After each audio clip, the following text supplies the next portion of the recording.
Hi, I'm Ed Justice Jr., and this is the Petersen Museum podcast. Our guest today is Bobby Rahal, driver, Indy 500 winner, team owner. In fact, Rahal, Letterman, Lanigan won the Indy 500 this year with Takumas Sato as their driver.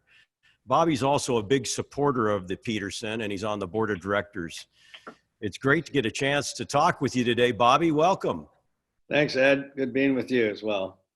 Yeah, I tell you, that was a great race, and boy, congratulations. Thank you.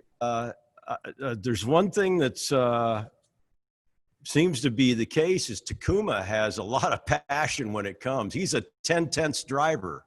Oh yeah. No, Yeah. he knows which one to win. That's for Right. sure. But no, of course, Takuma's been there before. The month really, we qualified well. He was on the front row, of course. Graham was eighth. So as a team, we had a pretty strong qualifying. We did a lot of laps. They really prepared themselves well. And I think the end result was, all that hard work really paid off. And it was good, obviously good for Takuma to win, but then for Graham to be right on their heels in third, literally within a second of the lead.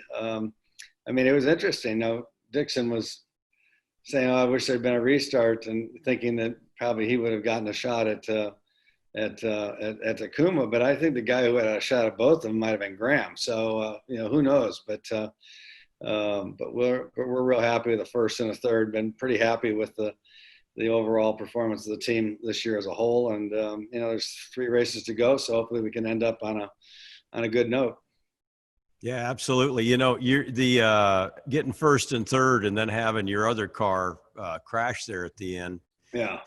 Reminded me in a very slight way, but not even close, to Andy Granatelli's 1973 Indy. They won. Swede Savage unfortunately died in a crash a Right. few weeks later, a pit crew member. You had a much milder extreme, but the fact that Spencer's car held up like it did with that side impact, of course, the attenuator that Bill Simpson designed. Yeah. Big. Oh yeah, that's a huge. Well, the track is certainly a lot safer than it was when I drove there, and even more so when guys in the 60s and 70s drove there and 50s. The safer walls is probably one of the best inventions ever in motorsport. And that was really funded by Tony George. He gets a lot of criticism about things, but I have to tell you that he's the one who stood up for that. And that safer wall's everywhere now, not just in IndyCar, it's in NASCAR, it's even in Formula One. And, that certainly softens the blow when you hit the wall by a fair amount. And then, of course, the cars are a lot safer. The attenuator at the beginning of the back of the pit lane, that's not the first time that's been hit. It's been hit before. And I think it's that was a great invention as well. Another element and all the things that have been done to make speedway racing better and safer. And I'm pleased. We were obviously happy that Spencer wasn't hurt, because he took a hell of a shot. He's okay, and you can always fix the cars. For me, I was just pleased he was okay, and we certainly didn't need to win the race by writing off a whole car. So, As I asked Gurney a few years ago, and you'll get a kick out of that, I said, "Dan, how do you budget for crash damage and all that?" He said, "I didn't know a race team had a budget." Yeah, that's true. That is very true. Yeah. A budget's just there to be exceeded. Yeah. Hey, it's a starting point. Yeah, exactly. Well, let's talk about you. How old were you when you got started? When I first started, I was 20, because in the States, you had to be considered an adult, legally an adult, to race.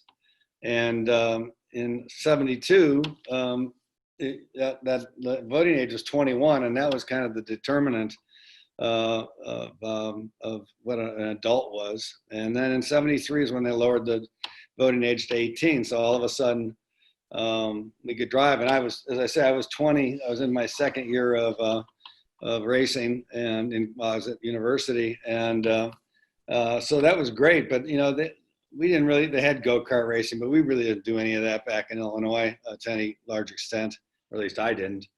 And so, the first time I got into a car really in any kind of semi-serious way was in probably, I think it was like May of 1973. So Parnelli started like at 21. You were more Yeah. like the old school drivers. Yeah, no, and that was the way. And of course, in those days, no owner was going to hire a rookie. They wanted guys who were seasoned, had a lot of experience. You look at the careers of, Johnny Rutherford, John Cock, Mario, Bobby Unser, all the Unsers, all those guys were when I was a rookie at Indy in '82, and I was 29 years old. This year the rookie at Indy is like 18. So it just shows you. And kids today are far more prepared for it, I think, than we were. Whether because of karting, a lot of people, that's kind of the place to be, especially if you have any inclination towards driving professionally. So you have to go karting in a major way. And so these kids are, showing up 14, 15 years old to drive some of the lower, the lower class formula cars. And first off, they can't have a driver's license. They're too young. But more importantly, they've had years of experience in really intense racing. So that when they get into a car, it's kind of second nature for them. Tell me about what it does for a driver like yourself when you go from, say, sports car racing, open wheel, endurance racing. I asked Phil Hill one time about endurance racing, and what I found his answer was very era specific in that, well, you just had to make the car last. Today, Right. Endurance racing is basically a sprint race. Right. You're on the throttle the whole way through. But how does that affect you as a driver, changing the cars? Because obviously, like say Jimmy Johnson's going to be going from a big heavy car with basically no brakes to a lighter car with a lot of brakes. How is that transition, and how's that play for a driver like you? Yeah, for Jimmy, it's going to be a big change. Just the overall envelope where an Indy car performance versus a NASCAR, stock car is so different. The handling characteristics, the braking, as you say, the acceleration, the reaction, time of the car, how quickly it can react.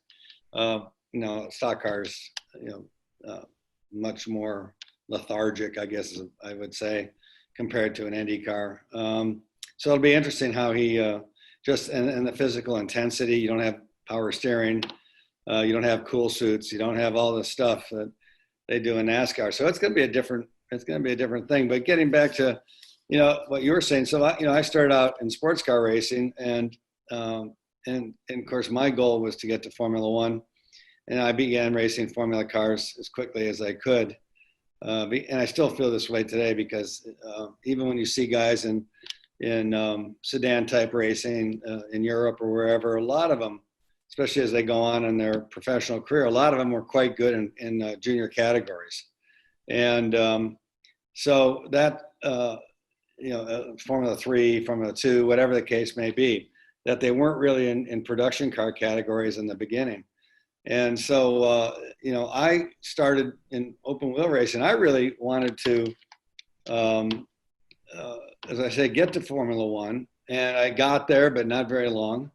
Did a couple races. And then I got into sports cars. And, I'd always, my father had raced sports cars, so I was always interested in that. And I have to say, I think I'd always been a pretty fast driver, I think, but I'm not sure that I was that smart, frankly, in the beginning. Like any young driver, you're looking for experience. And I think sports car racing, I won Daytona in 1981, the 24-hour with Brian Redman, won Sebring, did other endurance races. And I think my experience in endurance races really helped me become a better sprint driver, because it does teach you to go fast and yet save the car. And as you said, even in my day in the beginnings of IndyCar, it was still pretty, it wasn't that sophisticated. It's not like today where you can't over rev it downshifting. Now the electronics and everything won't allow the gear to be chosen because the RPM, it's not in the right RPM bracket. In my time, you didn't have that. So you could very easily over rev the engine by downshifting too early or missing a shift or whatever. That's not possible today. So it's, I really do think that endurance racing was a big help to me in my career and how I approached it and how I drove the car. Yeah. Well, you're not alone when it comes to thinking that you could have been smarter. I've heard so many drivers say that. I mean, Yeah. Oh, yeah.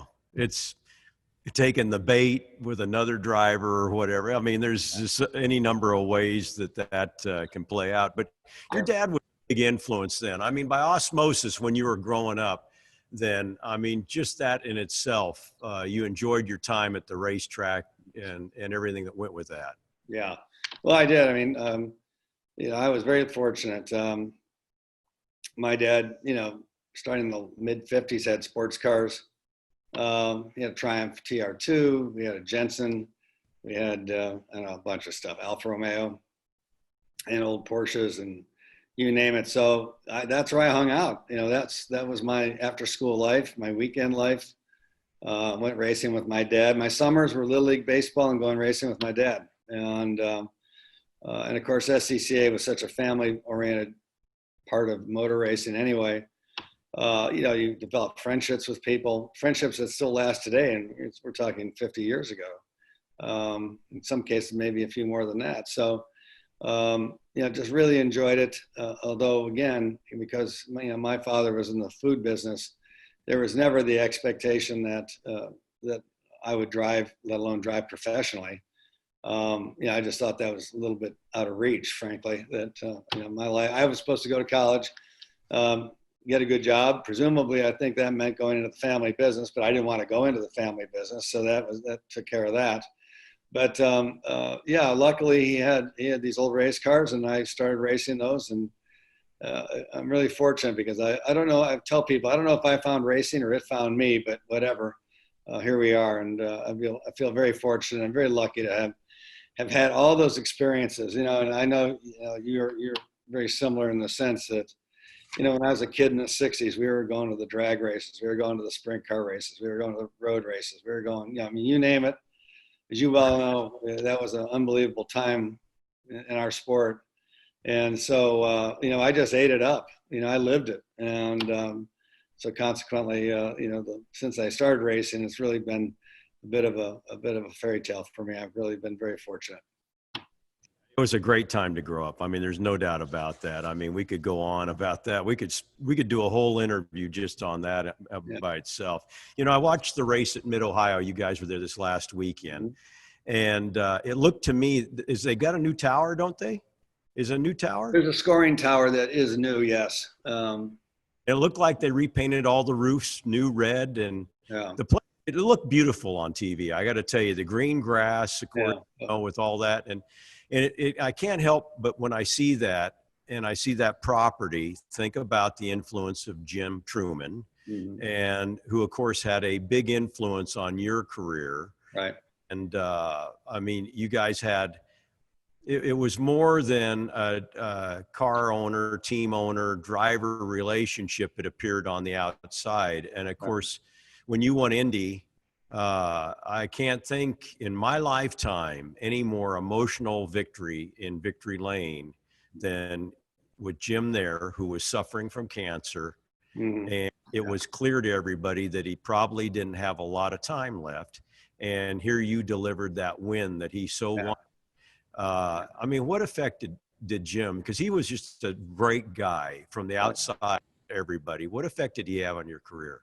No, well, I really don't think, I think it's arguable that I would have had a career because the reason I say this is, I first met Jim when I was doing the SCCA races back in the Midwest here in '73, and then got to know him better in 74. I was going to a university that was probably 30 miles east of where he lived in Columbus, Ohio. He was a part owner of a bar in Columbus, an area called German Village, which is this old part of Columbus, brick streets and, rathskellers and what have you, really kind of a neat place. And anyway, I became, in some respects, I kind of felt like I became part of the Truman family because I spent a lot of time over there. And, Jim was just a guy that, he was my first, what I would call, commercial sponsor. In 74, he sponsored me to go to the Pro Formula Atlantic race that preceded the 74 US Grand Prix. And he gave me $500. And I thought that was all the money in the world. I thought, unbelievable that some guy would give you $500 to go to a race. Next year was a little bit more, and the year after that was. And no matter, even when I raced in Europe, he gave me a sponsorship so I could fly back and forth to the States. He was always involved with me in some way, shape, or form. Not in a major way, but just a little way. And in I went, so in 78, I was in Grand Prix racing. 79, had a great year in Can-Am. I did half the Can-Am series. I replaced George Fulmer in the team he drove with. At the end of 79, everybody kind of, Paul Newman wanted me to drive for him. Carl Haas wanted me to drive for him. There were all these guys. And I decided to stay with the fellow that brought me to the dance, so to speak. And we just had a miserable year. And, 1 year later, you go from being the belle of the ball to somebody nobody wants, And I really struggled in 81.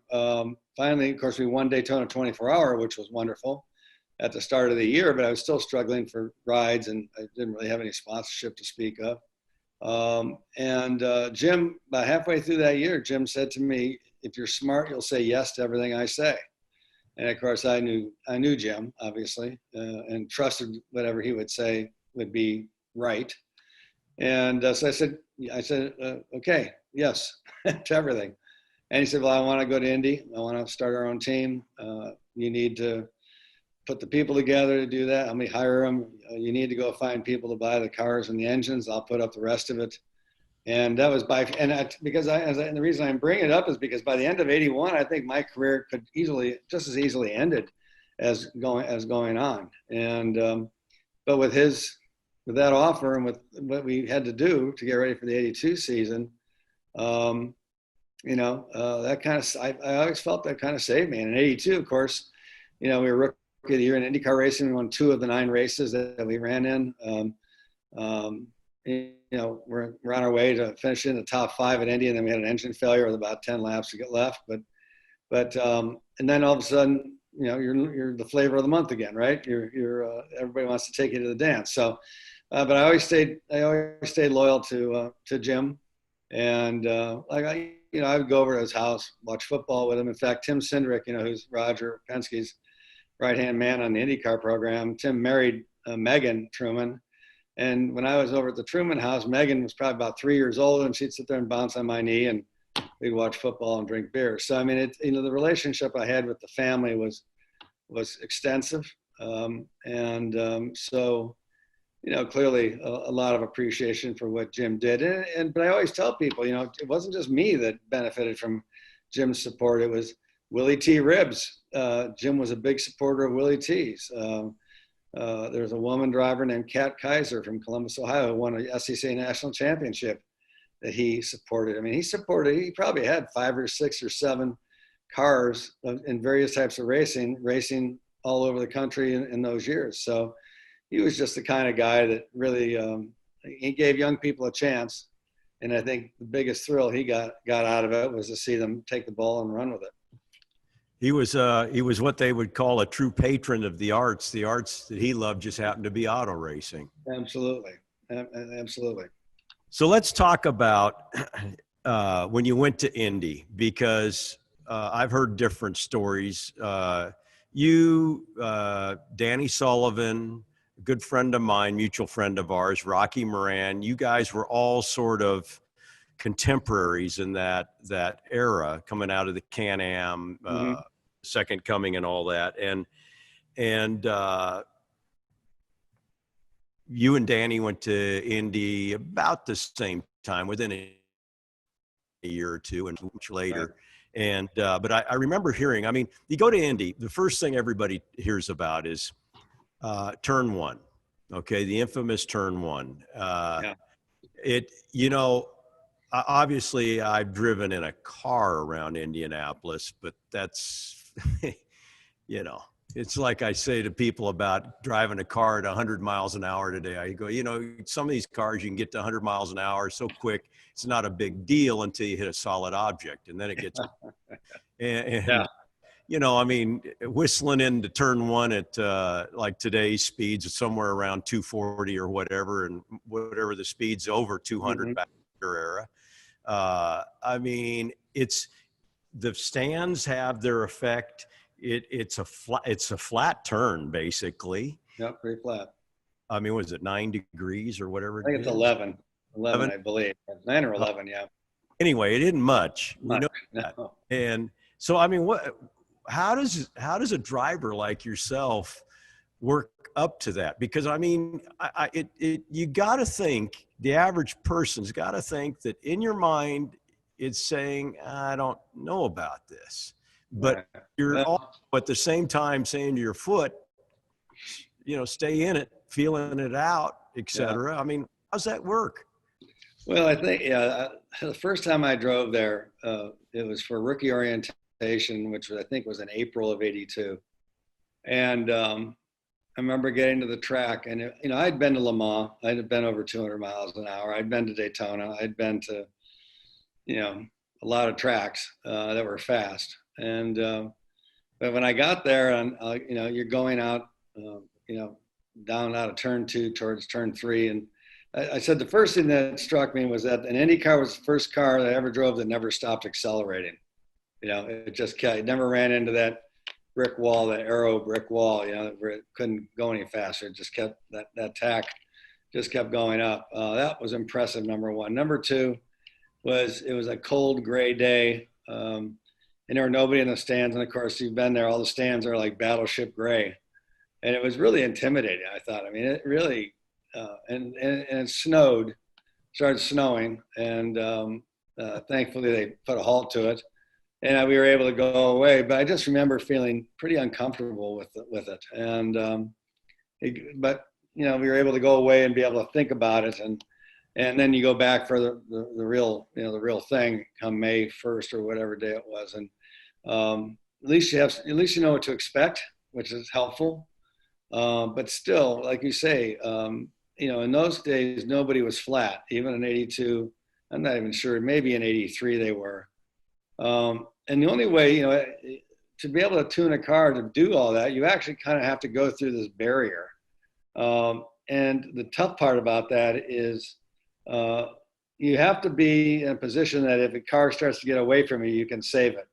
So you have to push it over the edge just to know what the car is going to do, you know, at that speed. And if it's loose, okay, we'll take a little wing out in the front, or we'll do this or do that. If it's pushing, you do whatever takes care of that. But you have to go over that line to find out what it will do. If you don't go over, you're just going to go around there at the same speed. And I think that's why, you know, certain people always do well there. They're willing to, they have the ability to take it over the edge and yet rein it back in if it starts to get away from them. To be honest with you, I didn't really feel that good there the whole month, but in the race, it all came to me. And in the race, I was racing with Al Senior for like 5th place. It was John Cock and Rick Mears, and I can't remember who was third. Then we were like 4th, 5th, this little group of us. And, you know, I was having fun. I mean, it just came something, the light, somebody switched the light on. And so I felt a whole lot better about being there in the whole race at that stage. And then kind of always felt, you know, never had a problem with it ever. But, you know, Indy, I always tell people, and I'd like to say that I made this up, but I didn't. I think somebody drove in the 60s did. But they said every time they left the track, the sky was bluer and the grass was greener. And that's kind of true, because you're out there pounding around that place looking for 1/10 of a mile an hour. And it's not very forgiving. You know, when you have a problem, you usually have a big problem. And so, like he said, when you left that day, you felt pretty good about things. Well, again, back to the safer walls, because that's the preferred term over softer walls. Right. But yeah, that was all No, pre that. That was from when, 82 to 80, I want to say six, maybe 85, 86, can't remember exactly. But your feet were ahead of the front axle. that wasn't So, bad. so if you, and a lot of poor guys, Rick Mears being one of them, John Jim Crawford was another. A lot of poor guys, their careers pretty much were cut short Jeff by Fandry. being injured, in one of those kind of accidents where the front just collapses on you. So it was, I was lucky to come out of that era with hardly a scratch. Yeah, I remember that era so well. I said John Andretti, but it was Jeff Andretti in turn two. Yeah, A yeah, Foyt, yeah, yeah. 92. Yeah, yeah, and got hurt. Derek Daly, he got, as I yeah. remember. Pete Nelson, PK, at Indy in practice. I mean, it's a long list. Oh, And and for the people watching, I mean, it really was true. The driver's feet were out ahead of the tires, and it sounds like a crazy concept today, but it was the March was a very competitive chassis. sure, yeah, That was the only way to prevent that was the way that they did, was to rule it back in, and right, right. to set the rules where the driver's feet had to be back of the which it's light years difference today. Yeah, and then one thing they did later on, not till really, I think it was the late 90s, maybe early 2000s, is they had fairly substantial minimum minimum dimension requirements. Because in 1990, when I got in the 1990 Lola, I thought my career was going to be over. If it kept going the way it was going, I wouldn't fit in the car in 91. And part of my problem I fight today is I have these back issues, and I never had a seat. All during my IndyCar career, I never had a seat because I was always tall, and I was sitting on the floor. So there's nothing there to cushion any kind of blow.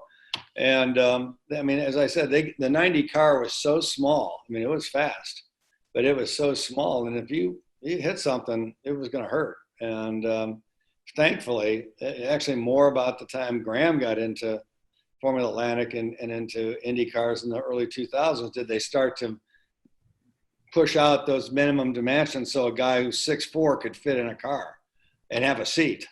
In 1981, I drove for Paul Newman. I replaced Alistair Sr. in his March Chevrolet Can-Am car, and replaced Al Sr. about halfway through the year. And I went to get in the car, and I had no seat, no back of the seat, no seat on the bottom. My shins were on the steering rack. My feet were ahead of the front axle. And but you're young and you're desperate and you'll do anything to get a ride, right? So you do it, but you think back and think, geez, I mean, it wouldn't have taken much to break a lot of stuff, because there was no room for anything. When you talk about your shins being on the steering rack, it doesn't take much impact for the back to come back on your shins, and like you say, you're breaking all sorts of stuff. When you to clarify for people watching, when you say you're sitting on the floorboard, it's also, you're talking bare aluminum and Right. bare aluminum back. Right. I mean, this is worse than the worst bench you've ever sat in a park. I mean, this is bad. Yeah. I remember when Rocky drove for Foyt that one time, his hips were so wide that they literally had to cut out the side of the tub. Right. Yeah.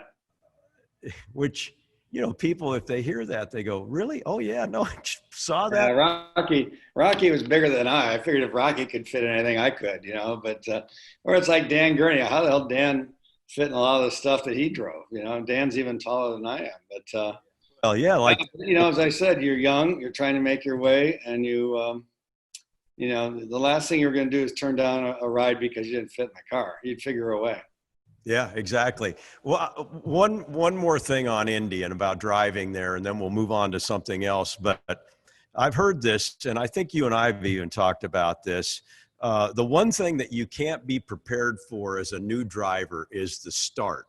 Yeah. and particularly if you happen to be deeper into the field. The turbulence, the fumes Right. that are facing.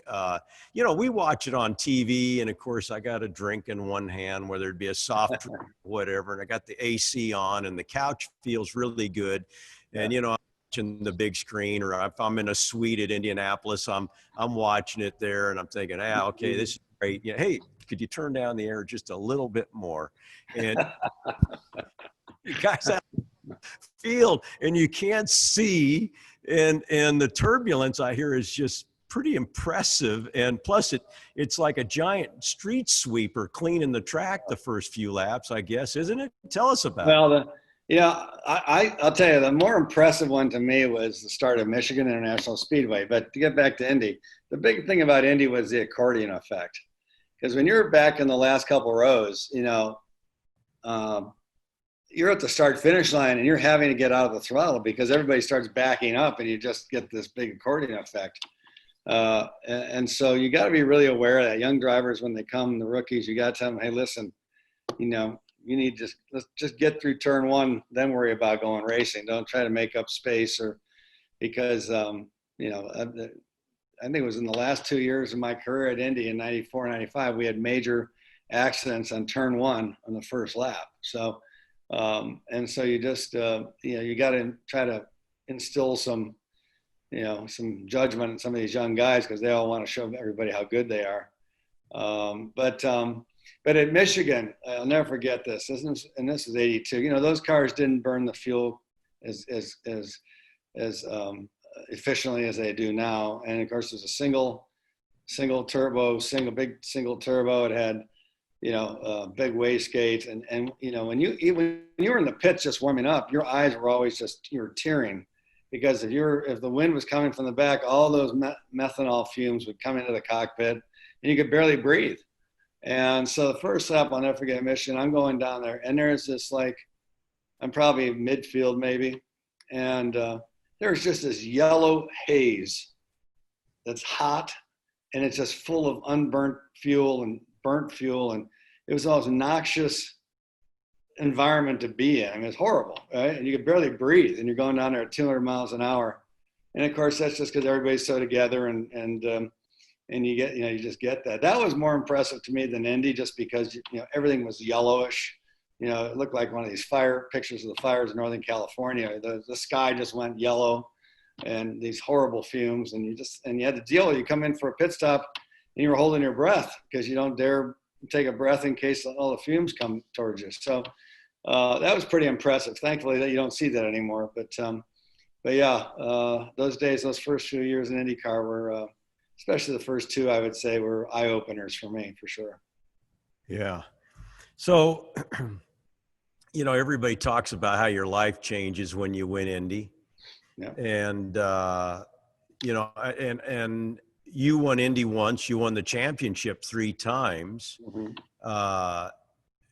But it's funny, everybody always remembers Indianapolis. And how does that change your life as a driver? I mean, Well, clearly, in a number of ways. I mean, professionally, now other teams are interested in you because you bring value, not just your driving value, but you bring the ability to win the 500s. So sponsors are interested in that.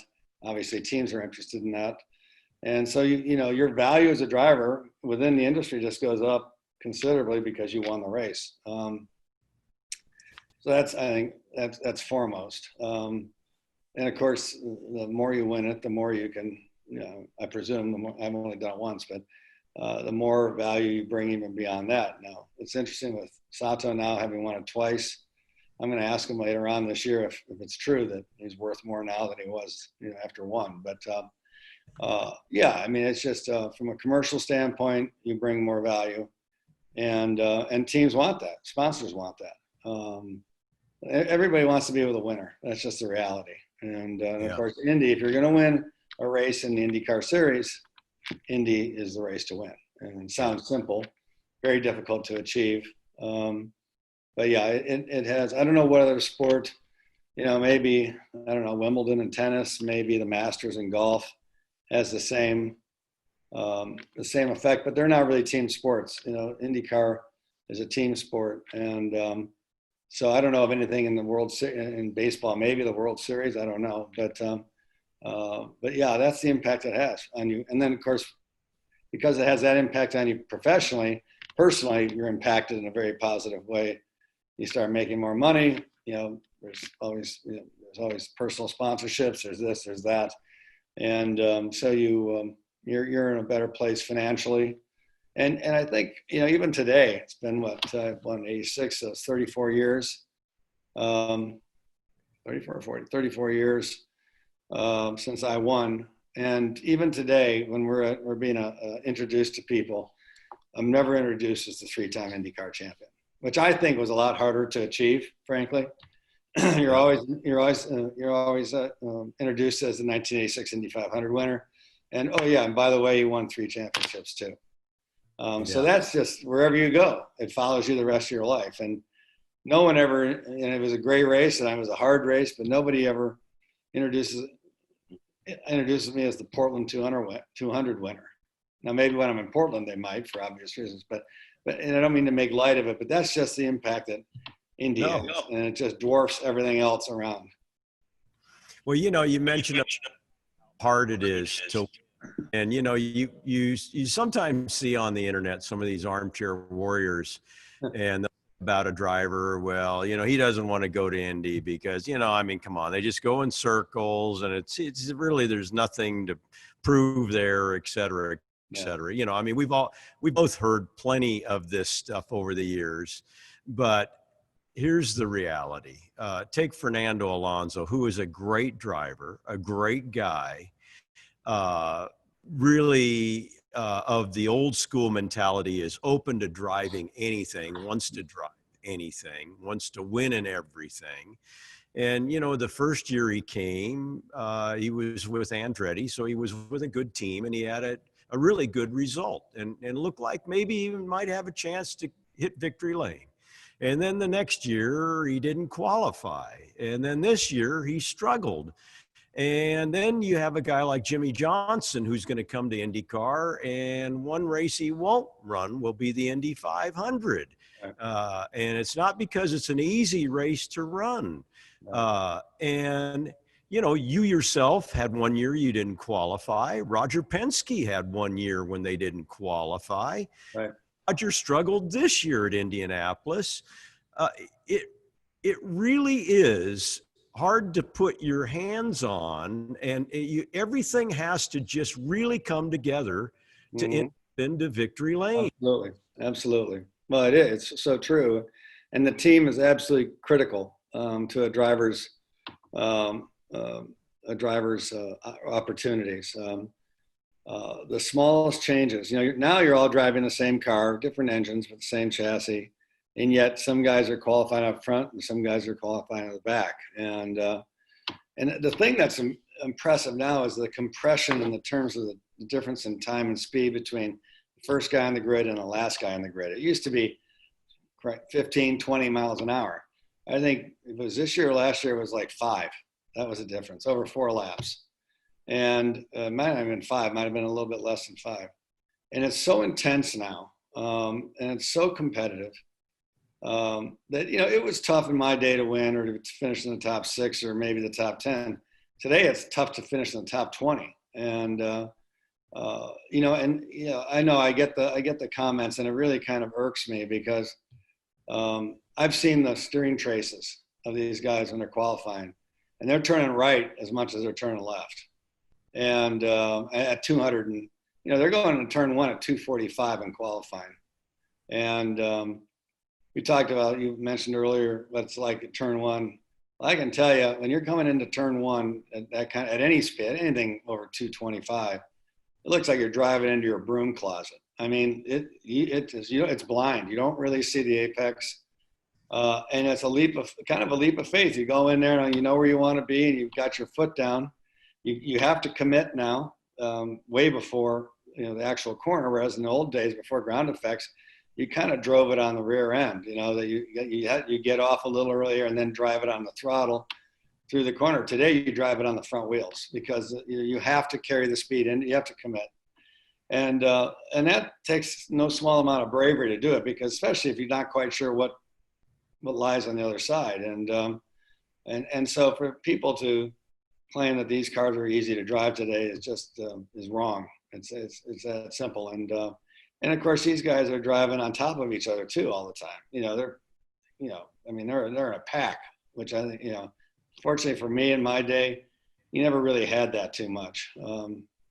But no, these guys are driving these cars today are as good as they've ever been. And I think any driver of the old days or my era, or maybe the era before me, would tell you the same thing. These guys can pedal these cars. Yeah, I agree. I wish there was some way to for all of us that aren't drivers to experience what it's like at the speeds that you're running, to have just a little bit of looseness in the rear end, and how that just gets attention more. It'll pucker you up in a hurry. Yeah. It's like I tell the young guys, when they go to Indy, never been there, I said, the best sensor you have in that car is your ass. And if your ass is telling you it thinks you're going into that corner too fast, it's right. Listen to your ass. Do not listen to anybody else. And that may sound simplistic and maybe a little crude, but it is so true. You've got to listen to what your ass is telling you and your mind is telling you, because your mind will do everything it can to overcome. If you're a little fearful or a little unsure, it's going to say, oh, don't be a coward, go in there, you can do it. And in the meantime, your ass is saying, no, don't do that. Don't do that. And the guys who listen to their ass end up being okay. Yeah, that's good. So now Graham, who's a great guy, and I know Graham, and he's been, last weekend, great race at Mid-Ohio. It started out that it was no secret that the relationship between you and Graham needed a little bit of help or refinement, or you had to find out how to dance together the right way. And once you guys did, the rest now has been history. And so what was it like working through and having your son come in? First of all, how receptive were you in the beginning when Graham said, hey, Dad, I want to become a race car driver? And, you've seen behind the curtain, as they say. Yeah. So. Well, I was not supportive of him driving, in part because I didn't want him to feel like he had to live up to something. My father raced, but my father did it purely as a hobby. We never had the latest car. We never had this, never had that. And, if we finished 5th or 6th, that was pretty good. We were pretty happy with that. So I never had that pressure that I had to live up to something. Whereas Graham, and just like a Marco Andretti or even a Michael Andretti when he was young, they're going up. They have a pretty impressive background, and what their fathers did, or aunts or uncles, I should say, or whatever. And so I didn't want him to feel like he had to live up to anything. If he wanted to race, I guess I was okay with that, but I just wanted him to do his own thing. So he kept bugging me. Anybody who knows Graham can tell you he's a very persevering guy. He'll wear you down. And I finally said, okay, you have to excel in school, and if you excel in school, then I'll do everything I can to help you in karting, which we did. He did. He lived up to his end of the deal. And I think the best thing that happened to Graham in his career, because ultimately he's judged by his peers, but he was hired by Newman Haas Lanigan, one of the best teams in IndyCar in the history of it. He was Justin Wilson's teammate. He was Sebastian Bourdais' teammate. He was the last Newman Haas driver to win a race in 2008. So his name at the Newman Haas headquarters, they have these banners with all the people who've won races over the years. And there's Jackie Stewart, and there's Jackie Ickx, and there's Alan Jones and Brian Redmond, all these great drivers. And there's Graham Rahal. So that's pretty cool. And then he goes to drive for Chip, which is even better because, here he is, he's 20 years old and he's driving for Chip Ganassi. But then, the opportunity really came And, we had started the IndyCar team in 12, and in part because I wanted to prepare it in the event we were to work together, and which we did. And but the first couple of years, I said to him at the time, I said, this is going to be really tough because you have to treat me like the owner, and I have to treat you like the driver, not like father or son. That's easy to say. That's very, very difficult to do. And because naturally, if you love your kids or if they love you, there's emotion gets in there. And in racing, I think emotion's the enemy. You don't want emotion. And when you're driving a race car, you want to be emotionally calm and stable and, all that kind of stuff. And so we worked together for a year and had some good races, but there were times, not many, but there were a few times where the father-son element came out. And so I just said at the end of that year, I said, I'm out, I'm done. And then I'm going to be in the pits, because, you need to be professional with your guys. You need to be emotionless. My job's to go find money. Your job's to go drive the race car. We've got people to run it. And since I did that, he's won a bunch of races. And so, I'm still there, but I'm not on the radio. I'm not in the pit complex. I just think it's better for them to do what they need to do without me in there. And because I think there's an added, I think even the mechanics feel an added pressure if I'm in there because, you don't want to screw up pit stop. You don't want to do this. You don't want to do that. So it's better that I'm not there. And then I think the results have shown it. And I have no problem with it because I'm always taking care of our sponsors anyway. So, I think we're at a good spot. And Graham's has a good relationship with an engineer that now they're in their third year. He's never really had an engineer before for that long. So that's a big positive. And I think we're seeing the results of that by his performances this year. So, at some point you have to make decisions that seem a little odd or make decisions that kind of fly in the face of what should be the way it should be. But in my heart and in my head, I knew that the best thing I could do was to back away, focus on the fundraising side, the money side, and just make sure that that we have the right people doing the right things, and we can go win races. And so we've done that with not just Graham but Sato, and so it's working out pretty good right now. Well, I will tell you, I could find you some pretty big name business people, managers, et cetera, that would say that that's the sign of a good structure that you've built. And that's really the true sign of a successful organization when you can remove the principal and it can continue to operate. Yeah. I mean, it's not good when you see corporations where the person is such a key person and you remove them and the corporation falls down. So right. I would say there's a strong argument that the way that you've structured your organization is really a good sign towards you and really the way that you want it to be. So I've been very proud of where the morning of the race, the morning of the 500, everybody was in the garage and we had a little pep talk. And I told everybody I've never been as happy with where we are as a team than I was that morning. We'd added people over the years, changed people, brought new people in, moved people around. And I thought we were really seeing the benefit of that. And I think you're right. You hire people to do a job. So the last thing you want to do is tell them what to do. I mean, otherwise, why'd you hire them?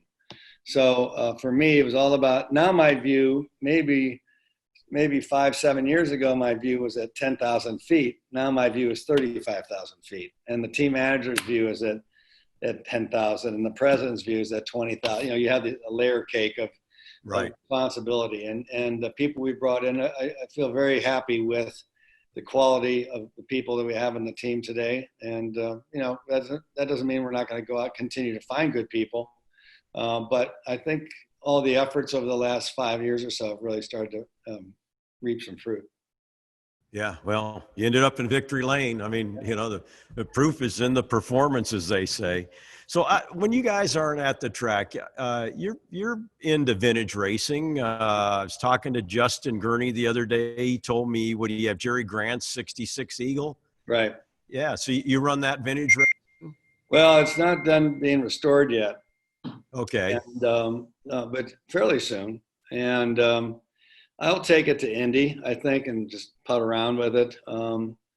I didn't buy that car for to race. I bought that car to just look at and smile because I think the 66, 67 Eagles maybe are the most beautiful racing cars ever built.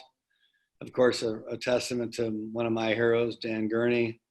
I knew Jerry. Interestingly, I knew Jerry for many years when he was with Champion Spark Plugs back in the 80s and 90s. And Jerry was a very accomplished driver. So that car to me is a collector's item. And so that's what it's going to, more than anything, that'll be at shows and things like that. So it's not really going to be driven hard, at least. But yeah, and then I just bought, we're going to restore the 74 Eagle that Wally Dallenbach put on the front row at Indy in 74. And I've got a few other old race cars in there. So it's, for me, it's, Ed, I've always been a fan. I was a fan to begin with. And I'm still a fan. That's why I got in racing, because I was a fan. And so I love, I love these old cars. I love what they represent. I love the stories of the people who drove them. And interestingly, one of the few good things the internet's been able to do is get people who actually worked on these cars in the day together. So I've got one of the guys who worked on the car in '66 at Indy is working for J&L Fabrications up in Seattle, which is a restoration historic racing group. And I mean, it's amazing, the stories and the things you hear and find out. And I mean, it's like putting a puzzle together. So it's very cool. And so for me, that's, these won't be raced in any anger, but they'll certainly be showed around for sure. Well, those are two great cars and two great drivers. Jerry was a great guy, as you said, and Wally Dallenbach was a unbelievably good driver in his day. And I mean, that was would be a Pat Patrick team. That's correct. Yep. STP car, and he won a heat race in Ontario in '75 with that car. I was there. I was there that day. Those guys, he and Gordon Johncock, they were good team. Tough. So, do you have a favorite track in your career? Oh yeah. I think my favorite track here in North America is Road America. I don't think there's a better track. Now, some of the tracks which I used to like a lot are no longer with us. Riverside was a really challenging racetrack, great track. A lot of them have been changed. That's one thing I say about Elkhart Lake. Elkhart Lake is the same today as the day it was built in 1955. And I don't know of any other circuits in North America, or maybe anywhere, where they're exactly the same as the day they were built. And I just love Elkhart. I think every driver, I've never heard a driver say they didn't like it. So I'd say that probably, but if I looked at, I've spent years in Europe racing, and to race the Nürburgring, the original Nürburgring was an unbelievable challenge, unbelievably special. I said every lap there was like an experience, because it was, so long around, so many corners, and if you hit one corner just right, a blind corner or whatever, it just felt like you really had done something special. I was fortunate to drive a lot of great circuits in Europe, but I would say to have raced at the Nürburgring was really something special. So maybe that would be number one. But in terms of more common type circuits, I think Road America is by far the best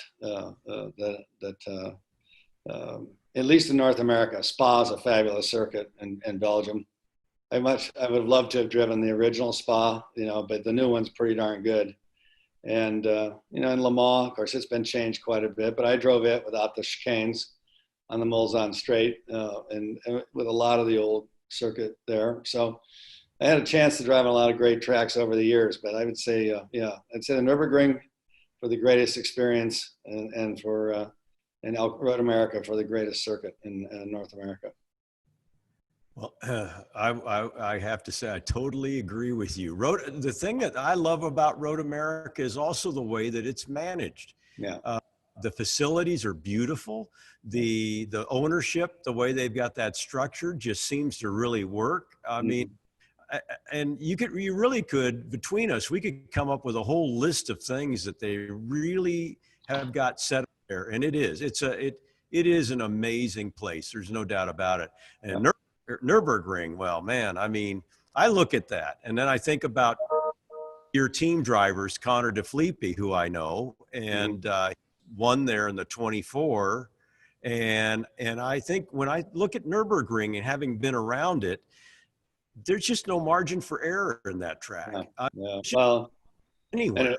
yeah, well, there's more, believe it or not, there's a lot more now because they've opened it up, but it's still the same track pretty much. And it used to be lined by hedgerows, which frankly worked pretty well, but there was you had no, it was a track and it was a hedgerow. That was it.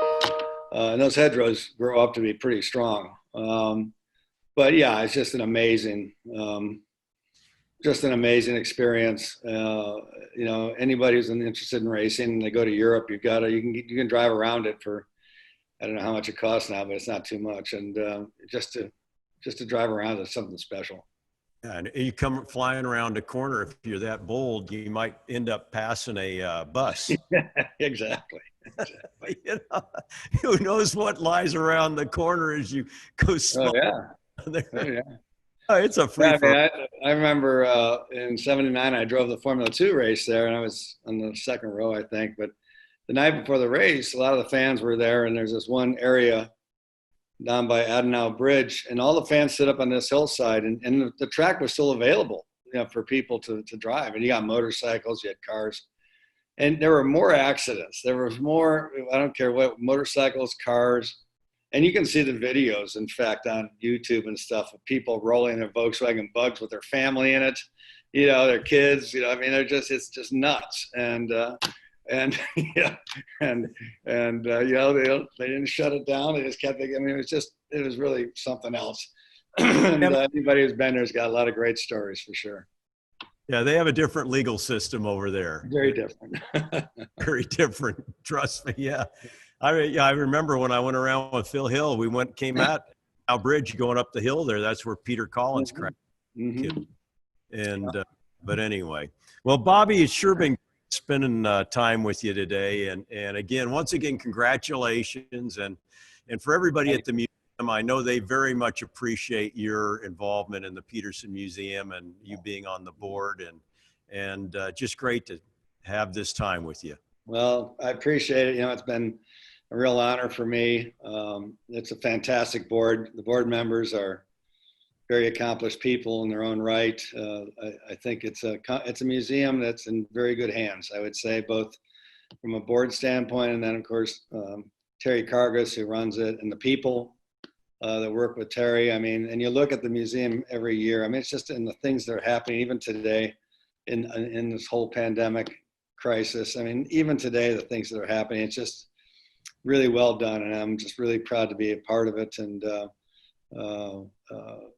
and of course Bruce Meyer, who's a good friend of mine. I just love that guy to death, and he sets a huge example, as you well know, and we all try to live up to it. Well, thanks a lot. I'm Ed Justice Jr. Thanks for joining us.